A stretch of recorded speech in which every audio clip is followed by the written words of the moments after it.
ఒక రెండంకెల సంఖ్య ఆ సంఖ్యలోని అంకెలను తారుమారు చేయగా ఏర్పడిన సంఖ్యల మొత్తం క్రింది వానిలో ఏ సంఖ్యచే నిశ్శేషంగా భాగించబడును.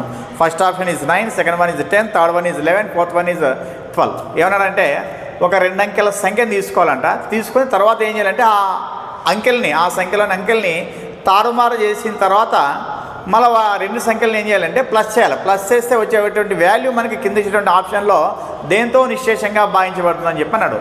కొద్దిగా డౌట్ వస్తుంది మనకి. రెండు అంకెల సంఖ్యలు అంటే ఎక్కడి నుంచి వస్తాయి మనకు?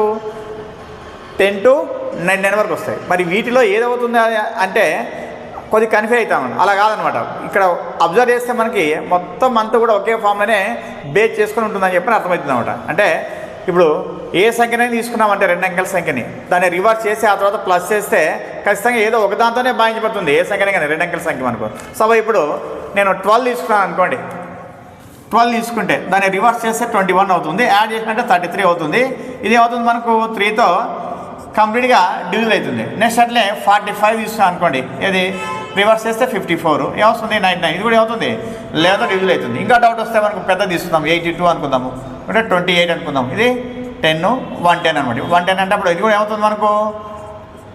11తో డివిజన్ అవుతుంది. కాబట్టి ఖచ్చితంగా రెండు అంకెల సంఖ్యని తీసుకొని దానిని తారుమారు చేసిన తర్వాత ఆ రెండింటిని యాడ్ చేస్తే వచ్చేటువంటి రిజల్టెడ్ వాల్యూ మనకి ఏమవుతుందో ఖచ్చితంగా 11తోనే డివిజిబుల్ అవుతుంది అన్నమాట. కాబట్టి ఆప్షన్ ఏదంటే మనకు third option is the right answer అనమాట.